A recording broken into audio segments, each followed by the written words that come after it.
YCP ప్రభుత్వం సంవత్సరం పూర్తయిన సందర్భంగా ఈ కార్యక్రమానికి ముఖ్య అతిథిగా హాజరైనటువంటి హిందూపూర్ పార్లమెంట్ ఇన్ఛార్జ్ అధికార ప్రతినిధి రమేష్ కుమార్ రెడ్డి అన్న గారి అధ్యక్షతన ఈరోజు వైఎస్ఆర్ కుటుంబ సభ్యులంతా హాజరు కావడం జరిగింది. ఈ సంవత్సరంలో దాదాపు 1,40,000 కోట్లు చంద్రబాబు నాయుడు గారు అప్పు ఉన్నాడు. ఆంధ్రప్రదేశ్ ప్రజలందరికీ కూడా 1,50,000 కోట్లు అప్పు చేసినాడు.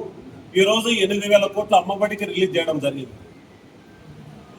ఏదో కూడా ఒక పథకం కూడా దాదాపు 4 సార్లు ముఖ్యమంత్రి అయినావు, ఈ రోజు వరకు నీకు సొంతంగా చెప్పుకోవడానికి ఒక పథకము లేదు.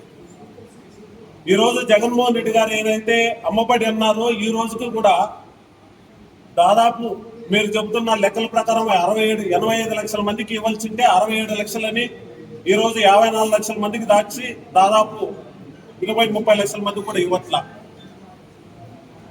మరి ఈరోజు 30 లక్షల మందికి 30 లక్షల మందిలో ఒక్కరన్నా తల్లికి వందనం అనే పదం వాడినారా, అమ్మబడి వాడినారా అర్థం చేసుకోండి. జగన్మోహన్ రెడ్డి గారు ప్రజల గుండెల్లో ఎంత గట్టిగా ఉన్నాడనే విషయం మీరు అర్థం చేసుకోవాలి. అదేవిధంగా ఈరోజు ఏదో ఈజీగా అప్పు తెచ్చినా డబ్బులు పంచినా అని అంటున్నావు.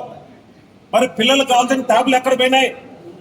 స్కూల్ ఈరోజు నాడు నేడు కార్యక్రమంలో ప్రైవేటు స్కూళ్లకు ధీటుగా దాదాపు 40,000 స్కూళ్ళు రెనోవేట్ చేసి 15,000 రూపాయలు 15,000 కోట్లు ఖర్చు పెట్టిన జగన్మోహన్ రెడ్డి ఎక్కడ?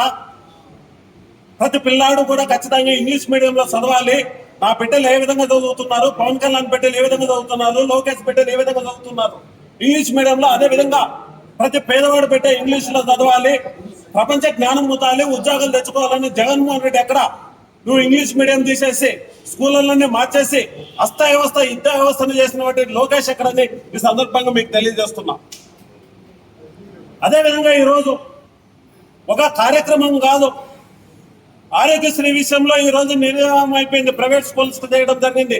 మెడికల్ కాలేజీలను స్వతంత్ర పూర్వం నుంచి ఈ రోజు వరకు 16 మెడికల్ కాలేజ్ తీసుకొని వచ్చిన ఘనత జగన్మోహన్ రెడ్డి గారికి చెందుతుంది. షిప్పింగ్ యాక్షన్ ఏమి, డెవలప్మెంట్స్ విషయంలో కానీ, వెల్ఫేర్ విషయంలో కానీ జగన్మోహన్ రెడ్డి తీసుకున్న నిర్ణయంతో నవ్వుతో నవ్వోసేది. అంటే జగన్మోహన్ రెడ్డి గారు ముఖ్యమంత్రి కాకపూర్వం, ముఖ్యమంత్రి అయిన తర్వాత అనే రెండుగా విభజించే విధంగా జగన్మోహన్ రెడ్డి గారి పాలన సాగింది.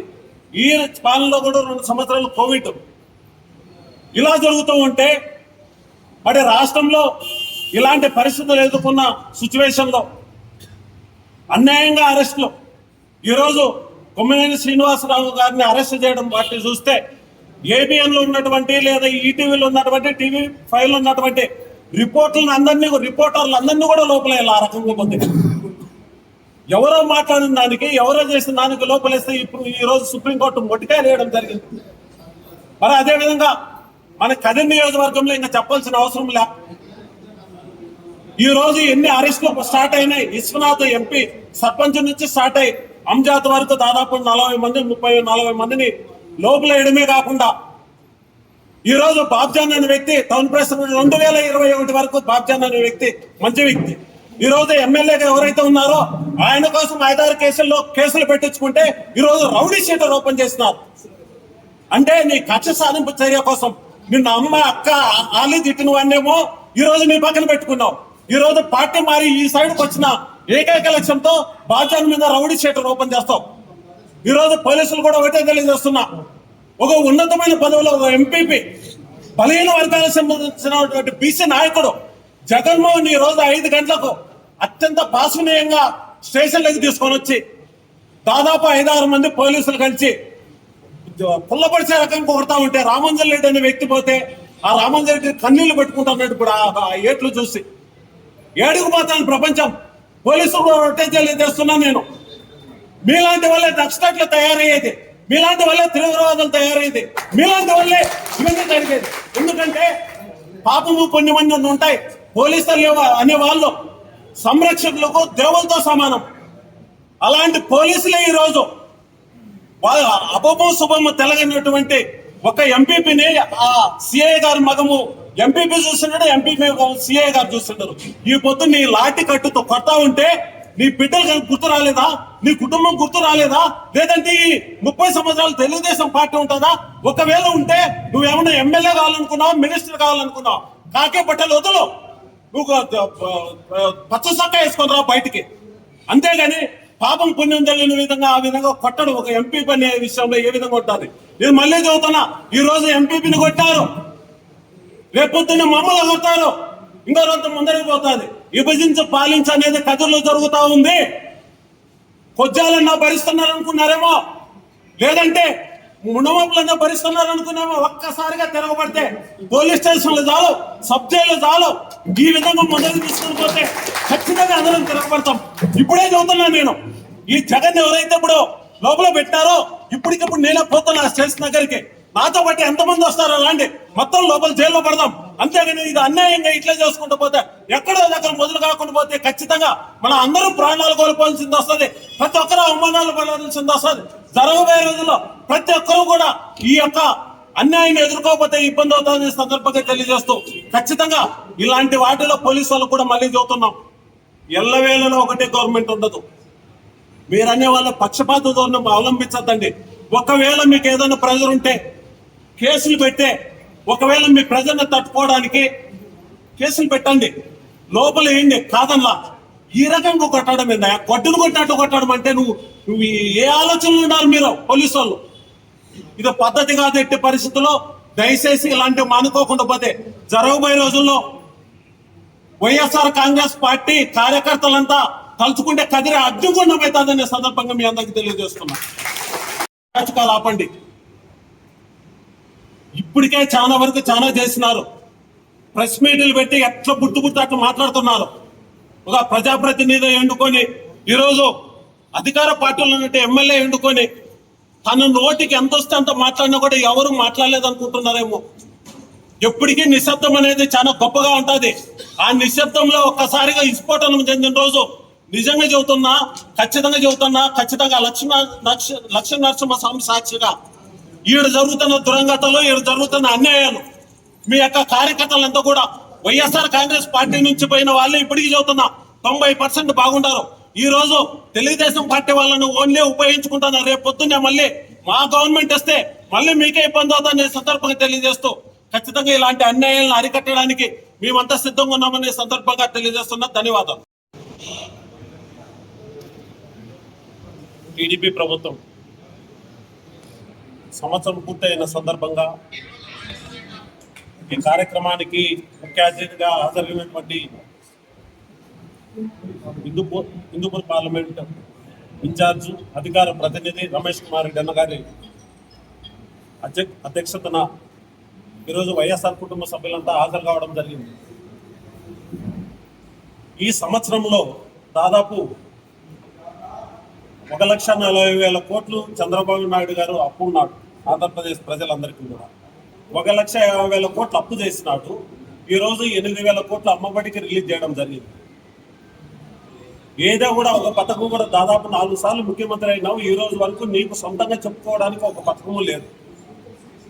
ఈ రోజు జగన్మోహన్ రెడ్డి గారు ఏదైతే అమ్మబడి అన్నారో ఈ రోజుకి కూడా దాదాపు మీరు చెబుతున్న లెక్కల ప్రకారం 85 లక్షల మందికి ఇవ్వాల్సిందే 67 లక్షలని ఈ రోజు 54 లక్షల మందికి దాచి దాదాపు 20-30 లక్షల మంది కూడా ఇవ్వట్లా. మరి ఈ రోజు 30 లక్షల మందికి 30 లక్షల మందిలో ఒక్కరన్నా తల్లికి వందనం అనే పదం వాడినారా, అమ్మబడి వాడినారా అర్థం చేసుకోండి. జగన్మోహన్ రెడ్డి గారు ప్రజల గుండెల్లో ఎంత గట్టిగా ఉన్నాడనే విషయం మీరు అర్థం చేసుకోవాలి. అదేవిధంగా ఈ రోజు ఏదో ఈజీగా అప్పు తెచ్చినా డబ్బులు పంచినా అని అంటున్నావు. మరి పిల్లలకు కావాల్సిన ట్యాబ్లు ఎక్కడ పోయినాయి? స్కూల్ ఈ రోజు నాడు నేడు కార్యక్రమంలో ప్రైవేటు స్కూళ్లకు ధీటుగా దాదాపు 40,000 స్కూళ్ళు రెనోవేట్ చేసి 15,000 కోట్లు ఖర్చు పెట్టిన జగన్మోహన్ రెడ్డి ఎక్కడ? ప్రతి పిల్లాడు కూడా ఖచ్చితంగా ఇంగ్లీష్ మీడియంలో చదవాలి. నా బిడ్డలు ఏ విధంగా చదువుతున్నారు, పవన్ కళ్యాణ్ బిడ్డలు ఏ విధంగా చదువుతున్నారు, లోకేష్ బిడ్డలు ఏ విధంగా చదువుతున్నారు ఇంగ్లీష్ మీడియంలో. అదే విధంగా ప్రతి పేదవాడు బిడ్డ ఇంగ్లీష్ లో చదవాలి, ప్రపంచ జ్ఞానం పొందాలి, ఉద్యోగాలు తెచ్చుకోవాలని జగన్మోహన్ రెడ్డి ఎక్కడ? నువ్వు ఇంగ్లీష్ మీడియం తీసేసి స్కూళ్ళన్నీ మార్చేసి యుద్ధ వ్యవస్థను చేసిన వాటి లోకేష్ ఎక్కడని ఈ సందర్భంగా మీకు తెలియజేస్తున్నా. అదేవిధంగా ఈరోజు ఒక కార్యక్రమం కాదు, ఆరోగ్యశ్రీ విషయంలో ఈ రోజు నిర్ణయం అయిపోయింది, ప్రైవేట్ స్కూల్స్ చేయడం జరిగింది. మెడికల్ కాలేజీలను స్వతంత్ర పూర్వం నుంచి ఈ రోజు వరకు 16 మెడికల్ కాలేజ్ తీసుకొని వచ్చిన ఘనత జగన్మోహన్ రెడ్డి గారికి చెందుతుంది. షిప్పింగ్ యాక్షన్ ఏమి, డెవలప్మెంట్స్ విషయంలో కానీ, వెల్ఫేర్ విషయంలో కానీ జగన్మోహన్ రెడ్డి తీసుకున్న నిర్ణయంతో నవ్వుతో నవ్వోసేది. అంటే జగన్మోహన్ రెడ్డి గారు ముఖ్యమంత్రి కాకపూర్వం, ముఖ్యమంత్రి అయిన తర్వాత అనే రెండుగా విభజించే విధంగా జగన్మోహన్ రెడ్డి గారి పాలన సాగింది. ఈ పాలనలో కూడా 2 సంవత్సరాలు కోవిడ్. ఇలా జరుగుతూ ఉంటే మరి రాష్ట్రంలో ఇలాంటి పరిస్థితులు ఎదుర్కొన్న సిచ్యువేషన్లో అన్యాయంగా అరెస్టులు, ఈరోజు కొమ్మినేని శ్రీనివాసరావు గారిని అరెస్ట్ చేయడం వాటిని చూస్తే ఏబిఎన్లో ఉన్నటువంటి లేదా ఈటీవీలో ఉన్నటువంటి టీవీ5లో ఉన్నటువంటి రిపోర్టర్లు అందరినీ కూడా లోపల ఆ రకంగా పొందింది. ఎవరో మాట్లాడిన దానికి, ఎవరో చేసిన దానికి లోపలేస్తే ఇప్పుడు ఈ రోజు సుప్రీంకోర్టు మొట్టికాయలు వేయడం జరిగింది.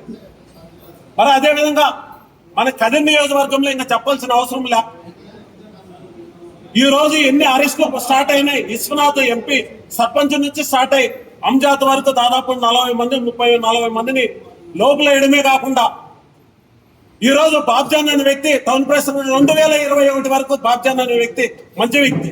ఈ రోజు ఎమ్మెల్యేగా ఎవరైతే ఉన్నారో ఆయన కోసం 5-6 కేసులు పెట్టించుకుంటే ఈ రోజు రౌడీ షీటర్ ఓపెన్ చేస్తున్నారు. అంటే నీ కక్ష సాధింపు చర్య కోసం నిన్న అమ్మ అక్క ఆలి తిట్టిన వాడినేమో ఈ రోజు నీ పక్కన పెట్టుకున్నావు. ఈ రోజు పార్టీ మారి ఈ సైడ్కి వచ్చిన ఏకైక లక్ష్యంతో బాబ్జాన్ మీద రౌడీ షీటర్ ఓపెన్ చేస్తావు. ఈ రోజు పోలీసులు కూడా ఒకటే తెలియజేస్తున్నా, ఒక ఉన్నతమైన పదవిలో ఒక ఎంపీపీ బలహీన వర్గాలకు సంబంధించినటువంటి బీసీ నాయకుడు జగన్మోహన్ ఈ రోజు 5 గంటలకు అత్యంత పాశనీయంగా స్టేషన్లోకి తీసుకొని వచ్చి దాదాపు 5-6 మంది పోలీసులు కలిసి పుల్లపడిచే రకంగా కొడతా ఉంటే రామంజన్ రెడ్డి అనే వ్యక్తి పోతే ఆ రామంజన్ రెడ్డి కన్నీళ్లు పెట్టుకుంటున్నాడు. ఇప్పుడు ఆ ఏట్లు చూసి ఏడుకుపోతాను ప్రపంచం. పోలీసులు కూడా రొట్టె తెలియజేస్తున్నా నేను, మీలాంటి వల్లే నక్సలైట్లు తయారయ్యేది, మీలాంటి వల్లే తీవ్రవాదులు తయారయ్యేది, మీలాంటి వల్లే ఇవన్నీ జరిగేది. ఎందుకంటే పాపము పుణ్యమని ఉంటాయి. పోలీసులు అనే వాళ్ళు సంరక్షకులకు దేవులతో సమానం. అలాంటి పోలీసులే ఈరోజు వాళ్ళ అపము శుభము తెలగనటువంటి ఒక ఎంపీపీని ఆ సిఐ గారి మగము ఎంపీపీ చూస్తున్నాడు, ఎంపీపీ సిఐ గారు చూస్తున్నారు. ఈ పొద్దు నీ లాఠీ కట్టుతో కొడతా ఉంటే నీ బిడ్డలు గుర్తు రాలేదా? నీ కుటుంబం గుర్తు రాలేదా? లేదంటే ఈ 30 సంవత్సరాలు తెలుగుదేశం పార్టీ ఉంటుందా? ఒకవేళ ఉంటే నువ్వేమన్నా ఎమ్మెల్యే కావాలనుకున్నావు, మినిస్టర్ కావాలనుకున్నావు, కాకే బట్టలు వదులు, నువ్వు పచ్చ సొక్క వేసుకొని రా బయటికి. అంతేగాని పాపం పుణ్యం తెలియని విధంగా ఆ విధంగా కొట్టడం ఒక ఎంపీ అనే విషయంలో ఏ విధంగా ఉంటుంది? నేను మళ్ళీ చదువుతున్నా, ఈ రోజు ఎంపీపీని కొట్టారు, రేపొద్దున మమ్మల్ని కొడతారు, ఇంకో రోజు ముందరికి పోతుంది. విభజించి పాలించి అనేది కథలో జరుగుతూ ఉంది. కొజ్జాలన్నా భరిస్తున్నారు అనుకున్నారేమో, లేదంటే మునమపులన్నా భరిస్తున్నారు అనుకున్నామో. ఒక్కసారిగా తిరగబడితే పోలీస్ స్టేషన్లు చాలు, సబ్ జైలు చాలు, ఈ విధంగా ముందరికి తీసుకుని పోతే ఖచ్చితంగా అందరం తిరగబడతాం. ఇప్పుడే చదువుతున్నా నేను, ఈ జగన్ ఎవరైతే ఇప్పుడు లోపల పెట్టారో ఇప్పటికిప్పుడు నేనే పోతున్నా స్టేషన్ దగ్గరికి. నాతో పాటు ఎంతమంది వస్తారో అలాంటి మొత్తం లోపల జైల్లో పడదాం. అంతేగాని ఇది అన్యాయంగా ఇట్లా చేసుకుంటూ పోతే ఎక్కడో దగ్గర మొదలు కాకుండా పోతే ఖచ్చితంగా మన అందరూ ప్రాణాలు కోల్పోవాల్సింది వస్తుంది, ప్రతి ఒక్కరూ అవమానాలు పడాల్సింది వస్తుంది. జరగబోయే రోజుల్లో ప్రతి ఒక్కరూ కూడా ఈ యొక్క అన్యాయాన్ని ఎదుర్కోకపోతే ఇబ్బంది అవుతుందని సందర్భంగా తెలియజేస్తూ, ఖచ్చితంగా ఇలాంటి వాటిలో పోలీసు వాళ్ళు కూడా మళ్ళీ చెబుతున్నాం, ఎల్లవేళలో ఒకటే గవర్నమెంట్ ఉండదు. మీరనే వాళ్ళ పక్షపాత ధోరణి అవలంబించద్దండి. ఒకవేళ మీకు ఏదైనా ప్రెజర్ ఉంటే కేసులు పెట్టే, ఒకవేళ మీ ప్రజలను తట్టుకోవడానికి కేసులు పెట్టండి, లోపల ఏంటి కాదల్లా. ఈ రకంగా కొట్టడం ఏందా? గొడ్డును కొట్టినట్టు కొట్టడం అంటే నువ్వు ఏ ఆలోచనలు ఉన్నారు మీరు పోలీసు వాళ్ళు? ఇది పద్ధతి కాదు. ఎట్టి పరిస్థితుల్లో దయచేసి ఇలాంటివి మానుకోకుండా పోతే జరగబోయే రోజుల్లో వైఎస్ఆర్ కాంగ్రెస్ పార్టీ కార్యకర్తలంతా తలుచుకుంటే కదిరి అడ్డుగుండం అవుతుందనే సందర్భంగా మీ అందరికీ తెలియజేస్తున్నాం.